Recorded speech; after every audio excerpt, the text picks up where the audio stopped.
ನಮಸ್ತೆ ರೈತ ಬಾಂಧವರೇ, ರವಿ ಕೃಷಿ ಜೀವನ ಚಾನೆಲ್ಗೆ ಎಂದಿನಂತೆ ಆದರದ ಸ್ವಾಗತ. ಶ್ರಮ ಬಿದ್ದು ಬೆವರು ಕಟ್ಟಿ ಕಾಣದವರ ಹೊಟ್ಟೆ ತುಂಬಿಸುವ ರೈತ ದೇವರು. ಆ ದೇವರನ್ನು ಗೌರವಿಸೋಣ ಮತ್ತು ಪ್ರೀತಿಸೋಣ. ಸಮಸ್ತ ರೈತ ಬಾಂಧವರಿಗೆ ರೈತ ದಿನಾಚರಣೆಯ ಹಾರ್ದಿಕ ಶುಭಾಶಯಗಳು. ನನ್ನ ಹೆಸರು ರವಿಕುಮಾರ್ ಅಂತ. ರವಿ ಕೃಷಿ ಜೀವನ ಚಾನೆಲ್ ತೆರೆದಿದ್ದೇನೆ. ಇದರಲ್ಲಿ ಆಧುನಿಕ ತಂತ್ರಜ್ಞಾನ ಮತ್ತು ಸಾಧಕ ರೈತರ ಪರಿಚಯ ಮಾಡಿಕೊಡ್ತಾ, ಈ ಸಾಧನೆ ಮಾಡೋಕೆ ರೈತರು ಯಾವ ಯಾವ ಒಂದು ನಿಯಮವನ್ನ ಅಳವಡನೆ ಮಾಡ್ಕೊಂಡಿದ್ದಾರೆ ಅದನ್ನ ತೋರಿಸೋ ಒಂದು ಸಣ್ಣ ಪ್ರಯತ್ನ. ಯಾರು ನನ್ನ ಒಂದು ಚಾನೆಲ್ ನ ಮೊದಲನೇ ಬಾರಿ ನೋಡ್ತಾ ಇದ್ದೀರಾ, ದಯಮಾಡಿ ಸಬ್ಸ್ಕ್ರೈಬ್ ಮಾಡಿ, ಲೈಕ್ ಮಾಡಿ, ಶೇರ್ ಮಾಡಿ, ಸಪೋರ್ಟ್ ಮಾಡಿ. ಈ ದಿನ ಇದೀವಿ ಶಂಕರೇಗೌಡರು ತೋಟದಲ್ಲಿದ್ದೀವಿ. ಸಾವಯವ ಕೃಷಿಕ ಶಂಕರೇಗೌಡರು ಸಮಗ್ರವಾಗಿ ಒಂದು ಸಾವಯವದಲ್ಲಿ ಬೆಳೆನ ಬೆಳೆದು ನೇರವಾಗಿ ಮಾರುಕಟ್ಟೆಯಲ್ಲಿ ಮಾರಾಟ ಮಾಡ್ತಾ ಹೆಚ್ಚಿನ ರೀತಿಯಲ್ಲಿ ಒಂದು ಲಾಭ ಕಂಡ್ಕೊಂತಾ ಇದ್ದಾರೆ. ಬನ್ನಿ ಅವ್ರ ತೋಟನ ನೋಡ್ಕೊಂಡ್ ಬರೋಣ, ಬನ್ನಿ. ಇದು ಚಕ್ಕೋತ. ಈಗ ನಾವು ಯಾವ್ದೋ ಒಂದು ಗಿಡ ಆಗ್ಲಿ, ಒಂದ್ ಗಿಡ ತಗೊಬರ್ತೀನಿ, ಅದರಿಂದನೇ ಮತ್ತೆ ಬೇರೆ ಗಿಡಗಳು ಬೇಕು ಅಂದಾಗ ನಮ್ಗೆ ಈ ತರ ಒಂದು ಗೂಟಿ ಕಟ್ಟಿದ್ರೆ ಇದರಿಂದ ಮತ್ತೆ ಇದು ಈಗ ಒಂದು 45 ದಿನ ಆದ್ಮೇಲೆ ಇದು ಬೇರ್ ಬರುತ್ತೆ. ಆಮೇಲೆ ಇದನ್ನ ಕಟಿಂಗ್ ಮಾಡೋದು, ಮತ್ತೆ ಒಂದು ಪಾಟ್ ಅಲ್ಲಿ ಹಾಕಿ ಬೆಳೆಸಬಹುದು. ನಾವು ಡೈರೆಕ್ಟ್ ಆಗಿ ಜಮೀನಿಗೂ. ಸರ್, ಇದು ಕಸಿಗೆ ಏನ್ ಮಣ್ಣು ಉಪಯೋಗ ಮಾಡಿದಿರಾ ಇಲ್ಲ ಕೋಕೋಫಿಟ್ ಉಪಯೋಗ ಮಾಡಿದ್ರೆ? ಕೋಕೋಫಿಟ್ ಹಾಕ್ಬೋದು, ಉತ್ತದ ಮಣ್ಣು ಹಾಕ್ಬೋದು. ಉತ್ತದ ಮಣ್ಣು ಹಾಕ್ಬೋದು. ಉತ್ತದ ಮಣ್ಣು ಕೋಕೋಫಿಟ್ ಎರಡು ಹಾಕಿದ್ರು ಈಗ ಬೇರ್ ಬರ್ಬೇಕು ಅಂದ್ರೆ ಎಷ್ಟು ದಿನ ಬೇಕು ಸರ್? 45 ರಿಂದ 50 ದಿನ ಬೇಕು. 50 ದಿನ ಆದ್ಮೇಲೆ ಅದನ್ನ ಕಟ್ ಮಾಡಿ ಬೇರೆ ಪಾಟಲ್ ಬೇಕು ಹಾಕೊಂಡು ಇನ್ನು ನೀಟಾಗಿ ಇನ್ನೂ ಸ್ವಲ್ಪ ಚೆನ್ನಾಗಿ ಬೆಳೆಸ್ಕೋಬಹುದು. ಡೈರೆಕ್ಟ್ ಜಮೀನಿಗೂ ಬೇಕಾದ್ರೆ ನಾಟಿ ಮಾಡ್ಬೋದು. ಇದು ಚಕ್ಕೋತ ಎಷ್ಟು ವರ್ಷ ಆಗಿದೆ ಸರ್ ಇದು ಗಿಡ? ಇದು ಒಂದು 4 ವರ್ಷದ ಗಿಡ ಆಗಿದೆ. ಇದು 4 ವರ್ಷದ. ಕ್ರಾಪ್ಟೆಡ್ ಮಾಡ್ಬೇಕು ಅಂತಂದ್ರೆ ನಾವು ಎಷ್ಟು ವರ್ಷ ಆಗಿರ್ಬೇಕು ಸರ್ ಅದು ಗಿಡಕ್ಕೆ? ಒಂದ್ 3 ವರ್ಷ ಆಗ್ಬೇಕು. 3 ವರ್ಷ ಆದ ನಂತರದಲ್ಲೇ ನಾವು ಅದನ್ನ ಕಸಿ ಮಾಡಕ್ಕೆ ಸಾಧ್ಯ. ಒಳ್ಳೇದು. ಅಂದ್ರೆ ಅದು ಇಳುವರಿ ಚೆನ್ನಾಗಿ ಬರ್ತಾ ಇದ್ಯಾ ಅಂತ ನೋಡ್ಕೊಂಡು ಅದನ್ನ ಮೇಲೆ ಮಾಡ್ಬೇಕು. ಇದು ಈ ಕಡೆ ನೇರಳೆ. ಯಾವ ನೇರಳೆ ಸರ್ ಇದು? ಮಾಮೂಲಿ ಜಮೀನೆಲ್ಲ ಬರುತ್ತಲ್ಲ, ಜಮನೇರಳೆ. ವರ್ಷ ಪೂರ್ತಿ ಬರುತ್ತೆ ನಿಂಬೆ. ಇದು ಸೀಡ್ಲೆಸ್ ನಿಂಬೆ. ಇದು ಮದರ ಗಿಡ.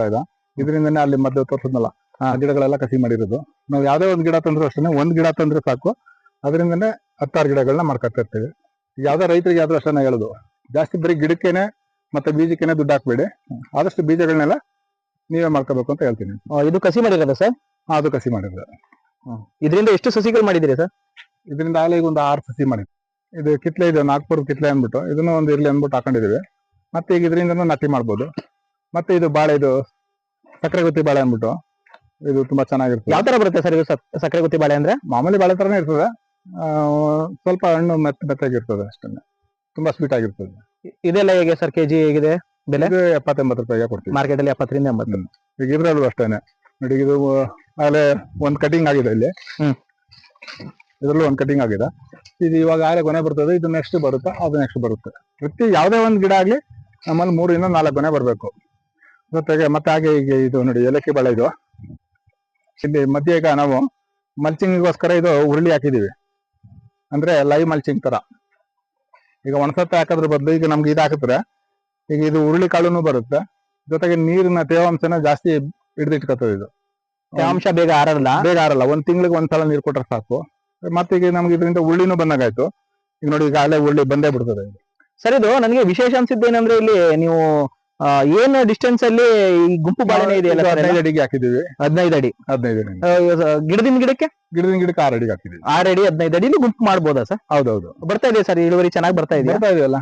ಈಗ ನಿಮ್ಗೆ ಕಾಣಿಸ್ತಿದೆ ನೋಡಿ, ಇದೆಲ್ಲ 2ನೇ ಬೆಳೆ. ಇವಾಗ 2ನೇ ಬೆಳೆ, 3ನೇ ಬೆಳೆ ಈ ತರ ಇದೆ. ಮೊದಲನೇ ಬೆಳೆಯನ್ನು ಬಂತು. ಮೊದಲನೇ ಬೆಳೆ ತಗೋತೀರಾ ಸರ್? ಇದರಲ್ಲಿ ಒಂದು 10 ಬೆಳೆ ತನಕನೂ ಮಾಡ್ತೀವಿ, ಮಾಡ್ಕೋತೀರಾ? ಇದು 2ನೇ ಬೆಳೆ.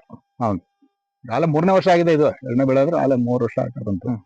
ಈಗ ಹಂಗಾಗಿ ಈಗ ನೋಡಿ ಒಳ್ಳೆ ಉಳ್ಳಿ ಕಾಳನ್ನು ಇದಾಗತ್ತೆ. ಇದು ಇನ್ನೊಂದು ತಿಂಗಳಿಗೆಲ್ಲ ಮತ್ತೆ ಈಗ ಇದೆಲ್ಲ ಉಳ್ಳಿ ಎಲ್ಲ ತಗೋಬಹುದು.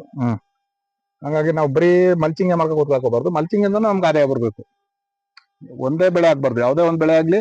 ಈಗ ನೋಡಿ ಬಾಳೆನೂ ಬಂತು, ಜೊತೆಗೆ ಇದು ಬಂತು ಲಕ್ಷ್ಮಣ ಫಲ. ಈಗ ಬಾಳೆ ಮುಗಿತಿದಂಗೆನೆ ಈಗ ಇದಕ್ಕೆಲ್ಲ ತುಂಬಾ ಒಳ್ಳೆ ಡಿಮಾಂಡ್ ಇದೆ.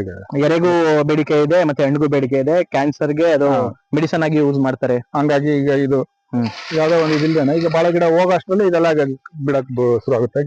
ಕ್ರಾಪ್ ಸ್ಟಾರ್ಟ್ ಆಗುತ್ತೆ ಸರ್? ಇದು ಹೊಸದಾಗಿ ಬೆಳೆ ಮಾಡಿದ್ದೇವೆ, ಸರಿ ಗೊತ್ತಿಲ್ಲ. ಇದು ನೋಡೋಣ ಸರ್. ಏನ್ ಡಿಸ್ಟೆನ್ಸ್ ಅಲ್ಲಿ ಹಾಕಿದಿರಿ ಸರ್ ಅದು? ಇದು ಸ್ವಲ್ಪ ದೂರಕ್ಕೆ ಹಾಕಿದೀವಿ. ಒಂದು 15 ಅಡಿಗೆ ಹಾಕಿದೀವಿ. 15 ಅಡಿ 16 ಅಡಿಗೆ ಹಾಕಿದೀವಿ. ಇದು ಬೆಳೆ ಬಗ್ಗೆ ಎಷ್ಟು ದಿನಕ್ಕೆ ಬರುತ್ತೆ ಅಂತ ಗೊತ್ತಿಲ್ಲ. ಇದೆಲ್ಲ ಬೀಜಗಳೇ ಹಾಕಿರೋದು ನಾವು. ಯಾವ್ದೇ ಆಗ್ಲಿ ಬರೀ ಸಸಿಗಳಿಗೆ ದುಡ್ಡು ಬೀಜ ಬಿತ್ತನೆಗೆ ಇವಕ್ಕೆ ಕೊಡ್ಬಾರ್ದು ರೈತ. ಆದಷ್ಟು ಬಿತ್ತನೆ ಬೀಜಗಳನ್ನ ಒಂದು ಹಣ್ಣು ತಂದು ತಿಂದ್ಬಿಟ್ಟು ಅದರಿಂದನೇ ಬೀಜ ಮಾಡಿ ಹಾಕಿದ್ವಿ. ಈ ತರ ಬೆಳ್ಕೋಬೇಕು ಸರ್. ಈಗ ಇದು ಒಂದು 20 ಗಿಡ ಇದೆ.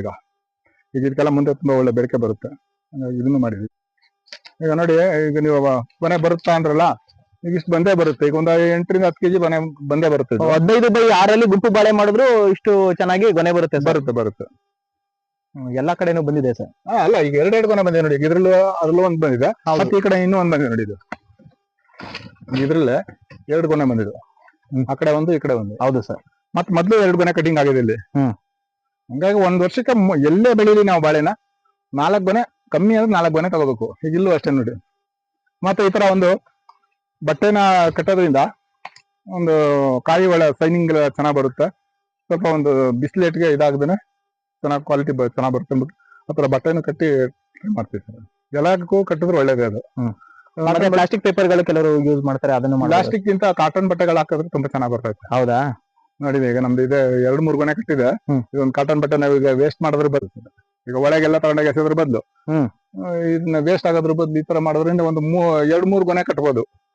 ಅಲ್ಲಿ ತನಕ ತಡೆಯುತ್ತೆ ಬಿಸಿಲು. ಒಂದ್ ವರ್ಷ ಬಂದೇ ಬರುತ್ತೆ. ಈಗ ಇದು ಶುಂಠಿ.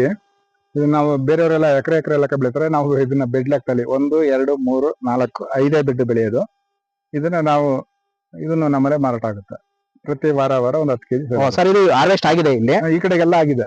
ಈ ಕಡೆಗೆಲ್ಲ ಆಗಿದೆ. ಈ ಕಡೆ ಇನ್ನ ಇದೆ. ಇಲ್ಲಿ ಶುಂಠಿ ಈಗ ಹಾರ್ವೆಸ್ಟ್ ಮಾಡ್ಕೊಂಡು ಇದೆ, ಆಲ್ರೆಡಿ ಇದೆ. ಅಂದ್ರೆ ನಮ್ಮಲ್ಲಿ ಜಾಸ್ತಿ ಬರಲ್ಲ ಈ ಸಾವಯವದಲ್ಲಿ, ಕಮ್ಮಿನೇ ಬರುತ್ತೆ. ಒಂದು 1/2-3 ಕೆಜಿ ಬರುತ್ತೆ ಒಂದ್ ಗಿಡಗೆ. ಆದ್ರೆ ತುಂಬಾ ಕ್ವಾಲಿಟಿ ಚೆನ್ನಾಗಿರುತ್ತೆ. ಅಂದ್ರೆ ಬೆಡ್ ಜಾಗಗಳನ್ನ ಬದಲಾವಣೆ ಮಾಡ್ಕೊಂಡು ಬೇರೆ ಕಡೆ ಹಾಕ್ತಿವಿ. ಇಲ್ಲಿ ಹಾಕಿದ್ರೆ ಮತ್ತೆ ಇನ್ನೊಂದು 6-7 ವರ್ಷ ಹಾಕಲ್ಲ. 6-7 ವರ್ಷ ನೀವು ಈ ಜಾಗದಲ್ಲಿ ಶುಂಠಿ ಬೆಳೆ ಹಾಕಲ್ಲ. ಈ ಶುಂಠಿ ಹಾಕಿದ ಜಾಗಕ್ಕೆ ಮತ್ತೆ ಏನ್ ಬೆಳೆ ಹಾಕ್ತೀರಿ? ಬೇರೆ ಸೊಪ್ಪೆಲ್ಲ ಬೆಳಿಬಹುದು. ತುಂಬಾ ಚೆನ್ನಾಗ್ ಬರುತ್ತೆ. ಇದು ಮರಗೆಣಸು. ಇದು ಗೆಣಸಲ್ಲಿ ನಮ್ಮಲ್ಲಿ 3-4 ಜಾತಿ ಗೆಣಸಿದೆ. ಒಂದು ಸ್ವೀಟ್ ಗೆಣಸು ಬರುತ್ತೆ, ಇದು ಮರಗೆಣಸು, ಇದು ಚಿಪ್ಸ್ ಎಲ್ಲ ಮಾಡ್ಬೋದು. ಮತ್ತೆ ಇನ್ನೊಂದು ಉತ್ರಿ ಗೆಣಸು ಅಂತ ಬರುತ್ತೆ. ಅದು ನಿಮ್ಗೆ ಸ್ವೀಟ್ ಪಾಪಡ್ ಇದು ಬರುತ್ತಲ್ಲ, ಆಲೂಗೆಡ್ಡೆ ಎಲ್ಲ ಬರುತ್ತಲ್ಲ, ಆ ತರ ಬಳಸ್ಬೋದು. ನೀಲಿ ಬಣ್ಣದ ಗೆಣಸು ಬರುತ್ತಲ್ಲ, ಅದು ಸರ್? ಅದು ಉತ್ರಿ ಗೆಣಸು. ನೀಲಿ ಬಣ್ಣ ಅಲ್ಲ, ಅದು ವೈಟೇ ಬರುತ್ತೆ. ಮೇಲ್ಗಡೆ ಮಾತ್ರ ಪರ್ಪಲ್ ಕಲರ್ ಇರ್ತದೆ. ಬಳ್ಳಿನ ಅದು? ಬಳ್ಳಿ. ಇದು ಆತರ 3 ಜಾತಿ ಗೆಣಸು ಇದೆ. ಮತ್ತೆ ಜೊತೆಗೆ ಈಗ ಇದು ಅರಿಶಿನ. ಇದು ನಾಟಿ ಅರಿಶಿನ. ಇದು ನಾಟಿ ಅರಿಶಿನ. ಇದು ನಾಟಿದು. ಈ ಕಡೆದು ಇದು ಪ್ರತಿಭಾ ಅಂದ್ಬಿಟ್ಟು ಇದು ಒಂದು ಹೊಸ ತಳಿ. ಇದು ಕರ್ಕಿಮ್ನಲ್ಲಿ ಜಾಸ್ತಿ ಇರುತ್ತೆ ಅಂದ್ಬಿಟ್ಟು ಇದನ್ನು ಸಹ ಬೆಳೆದಿದ್ವಿ. ಇದನ್ನ ಕೇಳಿದವ್ರಿಗೆ ಇದನ್ನು ಕೊಡ್ತೀವಿ, ಇದನ್ನ ಕೇಳಿದವ್ರಿಗೆ ಇದು ಕೊಡ್ತೀವಿ. ಮತ್ತೆ ಜೊತೆಗೆ ಇದನ್ನ ನಾವು ಇದಿಷ್ಟೇ ಬೆಳೆಯೋದು ವರ್ಷ. ಅಂದ್ರೆ ಈಗ ಇಲ್ಲಿ ಒಂದು 14-15 ಬೆಡ್ ಬರುತ್ತೆ. ಇದನ್ನ ಬೆಡ್ ಸಿಸ್ಟಮ್ ಎಲ್ಲ ಮಾಡಿದ್ವಿ. ಅಂದ್ರೆ ಇದಕ್ಕೆ ಜಾಸ್ತಿ ಶೀತ ಆಗ್ಬಾರ್ದು, ಅವನ ಕಾರಣಕ್ಕೆ ಇದು ಬೆಡ್ ಮಾಡಿದೀವಿ. ಮಳೆ ಜಾಸ್ತಿ ಆದ್ರೂ ಏನು ಆಗ್ಬಾರ್ದು ಅಂದ್ಬಿಟ್ಟು. ಮತ್ತೆ ಇದನ್ನ ನಾವು ಬೆಳೆದು ನಾವೇ ಇದನ್ನ ಎಲೆಗಳನ್ನ ಮಾರಾಟ ಮಾಡ್ತೀವಿ. ಜೊತೆಗೆ ಮತ್ತೆ ಇದನ್ನ ಪೌಡರ್ ಮಾಡಿ ನಾವೇ ಡೈರೆಕ್ಟ್ ಆಗಿ ಸೇಲ್ ಮಾಡ್ತೀವಿ ಸರ್. ಇದು ಎಲೆಗಳು ಏನಕ್ಕೆ ಉಪಯೋಗ ಆಗುತ್ತೆ ಸರ್? ಇದು ಎಲೆಗಳಿಂದ ಇದೆಲ್ಲ ಮಾಡ್ತಾರೆ, ಇಡ್ಲಿ ಎಲ್ಲ ಮಾಡ್ತಾರೆ. ಮತ್ತೆ ಫಿಶ್ ಎಲ್ಲ ಇದನ್ನ ಸುತ್ತಿ ಇಟ್ಟಿ ಮಾಡಿದ್ರೆ ಅದರದ್ದೇ ವಾಸನೆ ಬರುತ್ತೆ ಅಂದ್ಬಿಟ್ಟು ತುಂಬಾ ಚೆನ್ನಾಗಿರ್ತದೆ ಅದು. ಗಣಪತಿ ಹಬ್ಬದ ಟೈಮಲ್ಲಿ ಎಲೆಗಳೆಲ್ಲ ತಗೋತಾರೆ. ಬಟ್ ಇದಕ್ಕೆ ನೀರ್ ಜಾಸ್ತಿ ಆಗಲ್ಲ, ಆ ರೀತಿ ಮಾದರಿ ಮಾಡಿ ಮಾಡ್ಬೇಕು. ಇದಕ್ಕೆಲ್ಲ ಸ್ಪ್ರಿಂಕರ್ ಅಳವಡಿಕೆ ಮಾಡಿದೀರಾ? ಇಲ್ಲ, ಇದಕ್ಕೆ ಡ್ರಿಪ್ಪೇ ಮಾಡಿದೀವಿ. ಡ್ರಿಪ್ಪಿಂಗ್ ಎಷ್ಟು ಬೇಕೋ ಅಷ್ಟು ಮಾತ್ರ ಕೊಡ್ಬೇಕು ನೀರು. ಇದಕ್ಕೆ ಆದಷ್ಟು ನೀರ್ ಮಾತ್ರ ತುಂಬಾ ಕಮ್ಮಿನೇ ಕೊಡ್ಬೇಕು. ಇದೆಲ್ಲ ತುಂಬಾ ಡ್ರೈ ಏರಿಯಾದಲ್ಲಿ ಬೆಳೆಯುವಂತ ಬೆಳೆಗಳಿವು. ಜಾಸ್ತಿ ಶೀತ ಆದ್ರೆ ಆಗಲ್ಲ, ಇದು ಕೊಳ್ತೋಗ್ಬಿಡುತ್ತೆ ಗಿಡ. ನಾಟಿ ಅರಿಶಿನಕ್ಕೂ ಸೇಮ್? ನಾಟಿಗೂ ಅಷ್ಟೇನೆ ಸೇಮ್. ಅದನ್ನು ಬೆಳೆದಿದ್ವಿ, ಇದನ್ನು ಬೆಳೆದಿವಿ. ಇದು ಕೆಲವರ್ಗೆ ಇದನ್ನ ಕೊಡ್ತೀವಿ, ಅದು ಕೆಲವರು ನಾಟಿ ಅರಿಶಿನದ ಎಲೆ ಆಗಿರ್ಬೋದು, ಇದ್ರ ಎಲೆ ಆಗಿರ್ಬೋದು, ಈ ಎಲೆಯಿಂದನೂ ಉಪಯೋಗ ಇದೆ. ಹೌದು, ಅದನ್ನು ಮಾರಾಟ ಮಾಡ್ತೀರಿ? ಹೌದು. ಜೊತೆಗೆ ಪೌಡರ್ನ ನಾವು ಪ್ರತಿ ವರ್ಷ ನಾವು ಒಂದೇ ರೇಟ್ಗೆ ಮಾರಾಟ ಮಾಡ್ತೀವಿ. ಇದನ್ನೇನು ಜಾಸ್ತಿ ಮಾಡೋದು ಕಮ್ಮಿ ಮಾಡೋದು ಆತರ ಏನಿಲ್ಲ. ಈ ವರ್ಷ ಮೊದಲೆಲ್ಲ 300 ರೂಪಾಯಿ ಕೆಜಿ ಕೊಡ್ತದೆ, ಈ ವರ್ಷ 400 ರೂಪಾಯಿ ಕೆಜಿಗೆ ಮಾರಿದ್ದೀವಿ. ಪುಡಿ ಪೌಡ್ರು, ಅಷ್ಟಿಂದ ಪೌಡ್ರು ರೆಡಿ ಆಗಿರೋದು. ಹಂಗಾಗಿ ಇದನ್ನೆಲ್ಲ ಕೊರಿಯರ್ ಮಾಡ್ತೀವಿ ಬೇರೆ ಕಡೆಗೆಲ್ಲ. ಈಗ ಬೇರೆ ಜಿಲ್ಲೆಗೆಲ್ಲ ಬೇಕು ಅಂದ್ರೆ ಈಗ ಬೆಳಗಾಂ, ರಾಯಚೂರು ಅವ್ರಿಗೆಲ್ಲ ಫೋನ್ ಮಾಡ್ತಾರೆ, ನಮ್ಮ ಇದಕ್ಕೆ ಅಕೌಂಟ್ಗೆ ದುಡ್ಡು ಕಳಿಸ್ತಾರೆ, ನಾವು ಅವ್ರಿಗೆಲ್ಲ ಕೊರಿಯರ್ ಮಾಡ್ತೀವಿ. ಎಷ್ಟು ಕೆಜಿ ಬೇಕು ಅಷ್ಟು ಕೆಜಿನ. ಹಂಗಾಗಿ ಕೊರಿಯರ್ ಅವ್ರಿಗೂ ಅಷ್ಟೇ, ಅವ್ರಿಗೊಂದು ಅನುಕೂಲ ಆಯ್ತು. ಹಾಗಾಗಿ ನಾವು ಇದನ್ನ ಬೇರೆ ಯಾವುದೇ ಮಧ್ಯವರ್ತಿಗೆ ಏನು ಮಾರಾಟ ಮಾಡಲ್ಲ, ಡೈರೆಕ್ಟ್ ಆಗಿ ಸೇಲ್ ಮಾಡ್ತೀವಿ. ಇದನ್ನ ತುಂಬಾ ಒಳ್ಳೇದು ಅರಿಶಿನ ಪೌಡ್ರು. ಆಯುರ್ವೇದದಲ್ಲಿ ಸುಮಾರು 60 ಕಾಯಿಲೆಗಳಿಗೆಲ್ಲ ಗುಣಪಡಿಸಂತ ಒಂದು ಶಕ್ತಿ ಇದೆ ಇದಕ್ಕೆ. ಫುಲ್ 200% ಸಾವಯವದಲ್ಲ ಬೆಳೆದಿರುವಂತದ್ದು. ಮತ್ತೆ ಇದನ್ನ 15 ವರ್ಷದಿಂದ ಬೆಳೀತಾ ಇದ್ವಿ. ಇದಕ್ಕಂತೂ ನಮ್ಗೆ ತುಂಬಾ ಬೇಡಿಕೆನೂ ಇದೆ. ಆ ಒಂದು ಕಾರಣಕ್ಕೆ ಈ ಒಂದು ಬೆಳೆನ ಇಷ್ಟೇ ಜಾಗದಲ್ಲಿ ಬೆಳಿತೀವಿ. ಹಂಗನ್ಬಿಟ್ಟು ನಾವು ಇದನ್ನ ಒಂದು 10 ಎಕರೆಯಲ್ಲಿ ಬೆಳೆಯಕ್ಕೆ ಹೋಗ್ಬಾರ್ದು. ಎಷ್ಟು ಗುಂಟೆ ಹಾಕಿದಿರಿ ಸರ್ ನೀವು ಇಲ್ಲಿ ನಾವೊಂದು 6 ರಿಂದ 7 ಗುಂಟೆ ಬರುತ್ತೆ ಅಷ್ಟೇ. 6 ರಿಂದ 7 ಗುಂಟೆ ಅರ್ಶಿನ ಅಷ್ಟೇನೆ ಸರ್. ಪ್ರತಿ ವರ್ಷ 5 ರಿಂದ 6 ಗುಂಟೆ 10 ಗುಂಟೆ ಒಳಗೇನೆ 1/4 ಎಕರೆ ಒಳಗೇನೆ ಬೆಳೆಯುವಂಥದ್ದು. ಆದ್ರೆ ಅಷ್ಟು ನೀಟಾಗಿ ಮಾಡ್ತೀವಿ ನಾವೇ. ನಿಂತು ಅದನ್ನ ಬೇಯಿಸಿ ಒಂದು ಹದದಲ್ಲೇ ಬೇಯಿಸ್ಬೇಕು ಅದನ್ನ. ಸುಮ್ನೆ ಹೇಗೆ ಬೇಯಿಸೋದೆಲ್ಲ ಮಾಡಬಾರ್ದು. ಮತ್ತೆ ಇದನ್ನ ಹಸಿದ್ರಲ್ಲೂ ಮಾಡ್ಬೋದು. ಪೌಡ್ರನ್ನ ಹಸಿದ್ನೆ ಸ್ಲೈಸ್ ಮಾಡಿ ಚೆನ್ನಾಗಿ ನೀರ್ನಲ್ಲಿ ತೊಳೆದ್ಬಿಟ್ಟು ಸ್ಲೈಸ್ ಮಾಡಿ ನೆರಳಲ್ಲೇ ಒಣಗಿಸಿ ಪೌಡ್ರ್ ಮಾಡ್ಕೋಬಹುದು. ಅದೆಲ್ಲ 1 kg 2 kg ಅವ್ರು ಮಾಡ್ಕೋಬಹುದು ಮನೆಗೆ. ನಾವು ಜಾಸ್ತಿ ಮಾಡೋದ್ರಿಂದ ನಾವು ಇದನ್ನ ಬಾಯ್ಲ್ ಮಾಡಿ ಪ್ರತಿ ವರ್ಷನೂ ಅರ್ಶಿನ ಹಾಕ್ತೀರಾ ಸರ್? ಪ್ರತಿ ವರ್ಷ ವರ್ಷಕ್ಕೆ ಎಷ್ಟು ಕ್ರಾಪ್ ಸರ್ ಇದು? ಒಂದೇ ಬೆಳೆ 8 ರಿಂದ 9 ತಿಂಗಳಲ್ಲಿ ಕಟಿಂಗ್ ಮಾಡ್ಬೇಕು ಇದು. ನಾವು ಜಮೀನೆಲ್ಲ ಚೆನ್ನಾಗಿ ಹದ ಮಾಡ್ಕೋಬೇಕು. ಫುಲ್ ಎರೆಹುಳು ಗೊಬ್ಬರ ಹಾಕಿ ಜೀವಾಮೃತ ಬಳಸ್ತೀವಿ 1-2 ಸಲ. ಮತ್ತೆ ಇದನ್ನ ಈ ತರ ಬೆಡ್ ಮಾಡಿ ಬೆಳಿಬೇಕು. ಜಾಗ ಬದಲಾವಣೆ ಮಾಡಿ ಜಾಗ ಒಂದು 6 ವರ್ಷ 7 ವರ್ಷ ಇದಕ್ಕೂ ಅಷ್ಟೇ ಶುಂಠಿಗೂ ಅಷ್ಟೇನೆ 6 ವರ್ಷ 7 ವರ್ಷ ಬೆಳಿಲೇಬಾರ್ದು ಇಲ್ಲಿ. ಬೇರೆ ಜಾಗದಲ್ಲಿ ಜಾಗ ಬದಲಾವಣೆ ಮಾಡಿ ಮತ್ತೆ 8 ಗುಂಟೆ ಪ್ರತಿ ವರ್ಷನೂ ಬೆಳಿತೀವಿ. ಸರ್ ನಮಸ್ತೆ. ನಮಸ್ಕಾರ. ಇಷ್ಟು ಹೊತ್ತು ನೀವು ನಿಮ್ಮ ಪರಿಚಯ ಆಗಿರ್ಬೋದು, ನಿಮ್ಮ ತೋಟದ ಪರಿಚಯ ಆಗಿರ್ಬೋದು ಮಾಡಿಕೊಟ್ಟು ನಮ್ಮ ರೈತರಿಗೆ ಒಂದು ಹೆಚ್ಚಿನ ರೀತಿಯ ಮಾಹಿತಿ ಕೊಟ್ಟಿದ್ಕೆ ರವಿ ಕೃಷಿ ಜೀವನ ಚಾನೆಲ್ ಕಡೆಯಿಂದ ನಿಮ್ಗೆ ತುಂಬು ಹೃದಯದ ಧನ್ಯವಾದಗಳು ಸರ್. ನಮಸ್ಕಾರ.